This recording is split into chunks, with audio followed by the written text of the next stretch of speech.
T20 క్రికెట్ని next level తీసుకెళ్ళిపోయారు Indian team. నిన్న 154 చేజ్ చేస్తూ 10 ఓవర్లో మ్యాచ్ అయిపోయింది.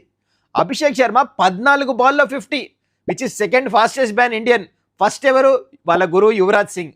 మ్యాచ్ తర్వాత ట్వీట్ కూడా పెట్టాడు, నువ్వు 12 బాల్ అయితే 50 కొట్టలే కదా అని చెప్పేసి కంగ్రాచులేట్ చేస్తూ ఆ మెసేజ్ పెట్టాడు. And Suryakumar Yadav Indian captain కరెక్ట్గా వరల్డ్ కప్ కంటే ముందు ఫామ్లో వచ్చేసాడు. And coming to bowling, second టీ20 బూమ్రా ఆడలే, థర్డ్ టీ20 వచ్చి డైరెక్ట్గా ప్లేయర్ ఆఫ్ ద మ్యాచ్. ఆఖరికి రవి బిష్నాయ్ టీ20 వరల్డ్ కప్ స్క్వాడ్లో కూడా లేడు. తను వరుణ్ చక్రవర్తికి రెస్ట్ ఇస్తే తను కూడా వచ్చి సూపర్ బౌలింగ్ వేసాడు.